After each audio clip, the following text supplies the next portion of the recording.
Halo Bapak Ibu, perkenalkan saya atas nama Ventur Gabru Pupila dan saya akan menjelaskan apa itu Diabetes Self Management Education.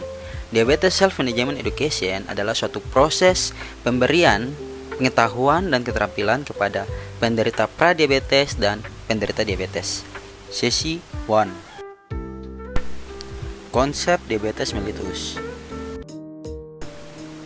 Diabetes mellitus atau DM atau yang lebih dikenal kencing manis adalah suatu kondisi yang ditandai dengan naiknya kadar glukosa dalam darah seseorang.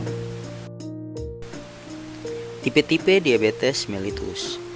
Diabetes mellitus terdiri atas 4 tipe. Yang pertama, diabetes mellitus tipe 1, diabetes mellitus tipe 2, diabetes mellitus tipe lainnya, dan diabetes mellitus gestasional. Tanda dan gejala diabetes mellitus, di mana penderita akan mengalami sering buang air kecil, sering merasa haus, sering merasa lapar.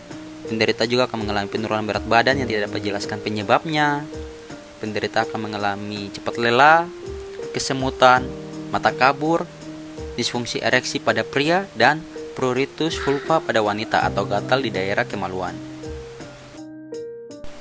Faktor risiko diabetes mellitus yang terdiri atas 2. Yang pertama, faktor risiko yang tidak dapat diubah, seperti umur, ras atau etnis, kehamilan, dan keturunan.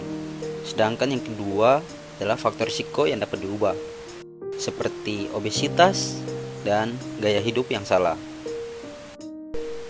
Ada juga faktor risiko lain yang dapat menyebabkan DM dan naiknya kadar gula darah, seperti sering mengonsumsi obat-obatan steroid, pankreatitis, dan stres.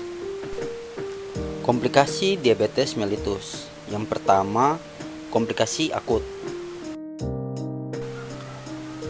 1. Ketosidosis diabetik atau keadaan di mana tubuh penderita memproduksi asam darah atau keton yang berlebihan karena tubuh kekurangan insulin dan merupakan komplikasi ancaman kematian bagi penderita.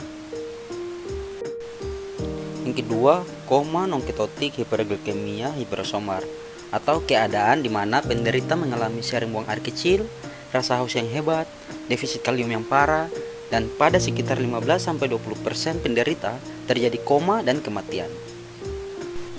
Yang ketiga, kadar gula darah rendah atau hipoglikemia merupakan suatu gangguan kesehatan yang terjadi pada penderita DM ketika kadar glukosa di dalam darah penderita berada di bawah kadar normal. Yang kedua, komplikasi kronis. Komplikasi kronis terdiri atas 2. Yang pertama, komplikasi makrovaskular, di mana penderita berisiko terjadi serangan jantung atau infark miokard. Penderita memiliki kemungkinan 2 hingga 4 kali lipat mengalami stroke, dan penderita berisiko mengalami kematian jaringan yang dapat berakibat amputasi pada penderita. Yang kedua, komplikasi mikrovaskular, di mana penderita dapat mengalami gangguan pada mata dan penglihatan atau retinopati diabetikum. Penderita dapat mengalami gangguan pada ginjal atau nefropati diabetikum, dan penderita dapat mengalami gangguan pada saraf dan sistem saraf otonom atau neuropati diabetikum. Pencegahan diabetes mellitus. Untuk pencegahan diabetes mellitus, penderita dapat melakukan program penurunan berat badan jika obesitas, dapat melakukan diet sehat, latihan jasmani, dan berhenti merokok jika penderita merokok. Thanks for watching.